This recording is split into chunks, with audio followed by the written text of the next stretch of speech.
Je parle d'une manière générale pour les chanteurs. Quand est-ce qu'on va nous sortir des beaux mecs ou des filles sublimes? Dans cette vidéo, Elodie Pou raconte que Fabien Lecoeuvre a été puni pour avoir jugé Oshia sur son physique, et ironise sur le fait qu'on le juge maintenant sur le sien. Bon visionnage, et pensez à vous abonner. Alors aujourd'hui, je vais vous parler du dernier tollé dans les médias. Ah bah il y en a tous les jours. Oui, il y en a eu tous les jours, oui. Mais celui-là oppose Fabien Lecoeuvre, chroniqueur télé et radio, intellectuel. Attaché de presse attaché de presse depuis 75 dans le milieu musical, et la chanteuse Oshi, auteure, compositrice, interprète de 24 ans. Alors, afin que tout le monde comprenne de quoi qu'on cause dans le poste, voici ce que Fabien Lecoeuvre a dit sur Oshi le mercredi 7 avril dernier. Je parle d'une manière générale pour les chanteurs. Quand est-ce qu'on va nous sortir des beaux mecs ou des filles sublimes? Bon, quand vous regardez Oshi, par exemple, qui a un talent incroyable, indiscutable. Mais enfin, vous mettez un poster de Oshi dans votre chambre, vous, elle est effrayante. Elle a du talent, cette fille, vraiment. Mais qu'elle donne ses chansons à des filles sublimes. Voilà. Alors bien. j'espère que les gens chez eux ont la photo de niveau, Il a du persil Voilà. dans les oreilles, non? Voilà. Très mignonne en plus. Oshi, voilà, que je trouve tout à fait Il en agréable. a marre qu'on voit Oshi partout. Ah oui. Agréable à regarder et qui arbore une coiffure que j'aime beaucoup aussi. Ben oui que... c'est la même. Alors, nous ne sommes pas là pour faire le procès de Fabien Lecoeuvre. Ah, bah, Non, enfin bon, déjà voilà. fait. Yeah. Qui s'en prend déjà plein la tronche depuis quelques jours. Hein, depuis qu'il a bâché Oshi, il en chie. Mais analysons quand même ensemble ce buzz. Alors, Fabien Lecoeuvre s'est excusé depuis, sur Twitter. Hein, ce qui équivaut à faire un achat immobilier avec des billets de Monopoly ou à posséder une villa de rêve dans les Sims. Il a été écarté d'Europe 1 pour quelques jours suite à ses propos. Il doit également écrire 100 fois « Je ne dois pas juger les gens au physique », surtout quand la vidéo va tourner sur Internet, car cela s'appelle aujourd'hui du body bashing et sera jugé par la vindicte populaire. Et il devra rester après la classe pour nettoyer les tables avec le personnel d'entretien pour réfléchir à sa bêtise. Alors, deux camps s'opposent sur les réseaux et dans certaines émissions depuis cette histoire. D'un côté, ceux qui s'insurgent, avec des commentaires du genre « Oui, il devrait déjà commencer par se regarder dans un miroir. Il a une tête de merlan périmée que même à Rungis, ça part pas. Je sais pas s'il va être mis à la porte, mais en tout cas, vu sa tronche, il s'en est pris une de plein fouet. » Etc.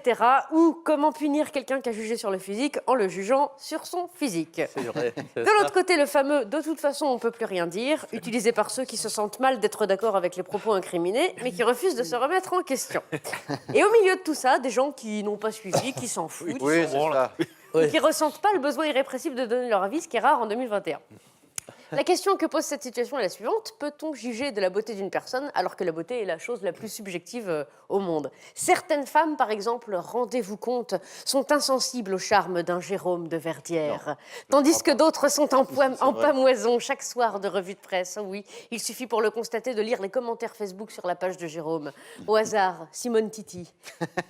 Jérôme, vous êtes mon rayon de soleil même en pleine nuit. 6 juin, une photo de ma lune.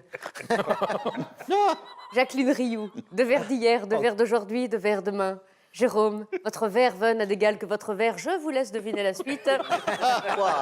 Ça, c'est Jacqueline. C'est un texte à trous. Oh, dis donc. Il y en a des boudins en mal d'amour. Géraldine, attends, il y en a d'autres. Jaloux, va. Géraldine Dulac. Jérôme, t'as de beaux yeux, tu sais, quand c'est qu'on se la colle en loose dé sur le zinc. Des propos quelque peu désuets qui laissent deviner l'âge moyen des adoratrices de notre cher Jérôme. Ça sent le confinement. Hein. Et même les hommes s'y mettent, si j'ose dire. Jérôme, ta peau semble si douce, j'aurais du pot si tu veux bien venir avec moi à Pau. Nous partirons en train, même si le train qui passe par Pau ne s'y arrête pas. Philippe C. Tout ça pour dire que la vision du beau, c'est comme un slip, on a chacun le sien, et c'est parfois dangereux de le montrer aux autres. La deuxième question que pose cette situation, c'est de savoir si oui ou non on a besoin qu'un artiste soit beau pour apprécier son art. Faut-il séparer l'artiste de sa beauté? Car les artistes, c'est comme les légumes, c'est parfois ceux qu'on juge les plus moches qui sont en réalité les meilleurs. Peut-on dire d'un Jacques Brel ou d'un Gainsbourg qu'ils étaient beaux? Non. Et puis, en 2021, n'aurait-on pas enfin compris que les standards de beauté, c'est un petit peu de la merde? La femme sublime d'aujourd'hui n'est plus celle de 70. Elle n'est plus forcément mince, fortement poitrinée, épilée, vêtue de peu et au regard aguicheur, dont l'affaissement des pupilles reflète un encéphalogramme plat. La femme sublime d'aujourd'hui se fringue au puce, bouffe des Twix, elle se rase sous les bras que quand il y a piscine, elle se plaît à elle-même et ça lui suffit. Pour les nostalgiques, allez chez le médecin, ça ne vous soignera pas. Mais dans la salle d'attente, vous trouverez des exemplaires de Salut les copains de 72. Soyez sympa pour les suivants, ne collez pas les pages. Contentez-vous de la tourner. Vous reconnaissez pas les gens. Je souffre d'une amnésie des visages, oui. C'est pour ça que je vous ai dit bonjour Thérèse tout à l'heure au maquillage.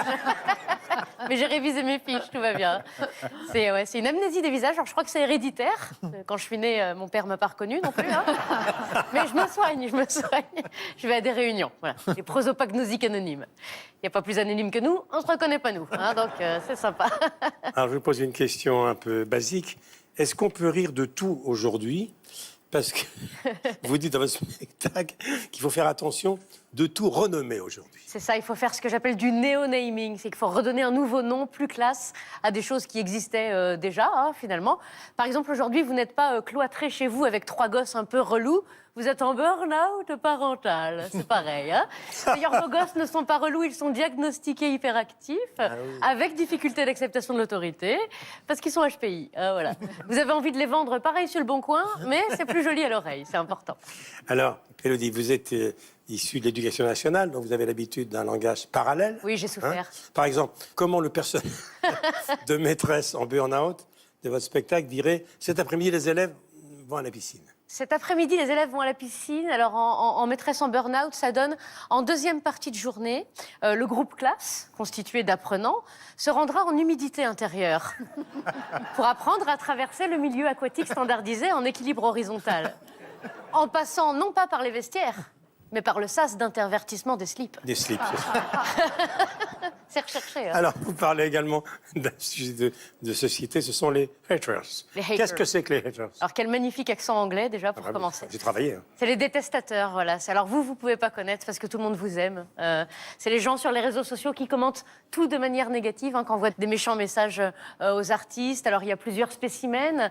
Il y a par exemple le hater misogyne, très représenté sur les réseaux sociaux. Son pseudo, ce serait par exemple toutes les mêmes. Moi, je trouve ça bizarre de comparer toutes les femmes de la planète quand on n'en a eu qu'une et qu'elle était gonflable, mais bon. Chacun voit midi à sa porte. Disons que voilà, c'est pas le castor le plus utile au barrage, quoi. Disons que si sa femme lui dit « fais-moi grimper au rideau », il va forcément essayer de lui faire la courte échelle. En tout cas, moi, je m'en sers des messages des haters. Vous avez vu dans le métro, j'ai fait toute une campagne d'affichage. On peut les voir. Regardez comme maintenant ce spectacle. J'ai recyclé des vrais messages de haters. Par exemple, plutôt crevé que d'aller voir le spectacle d'Élodie Pou, qui est un vrai message que j'ai reçu. Hein. À quoi je réponds, ça tombe bien, il n'y a plus de place aux Folies Bergères. Retrouvez-moi au Dôme de Paris. Voilà, j'ai recyclé un peu tout ça. Il y en a un autre. Faut en faire du beau, voilà. Oui. Ah, bien, là aussi. Je déteste, Élodie Pou, cette motte de beurre sur pâte. Alors celui-là, il m'a blessée parce que je suis intolérante au lactose. Donc j'aime pas qu'on me compare à du beurre. Et je réponds, c'est pour ça que j'ai choisi le Dôme de Paris. Il y a plus de place pour mon cul. Voilà. Faut recycler tout ça, c'est important. Et voilà. Élodie Pou est trop laide. L apostrophe A-I-D-E, bien sûr, hein, pour faire de la TV. Ce à quoi je réponds, viens me voir en vrai, c'est demi-tarif si tu viens avec ton prof de français. Voilà. Au Dôme de Paris. Avec vos profs de français, c'est une blague. Pensez à vous abonner.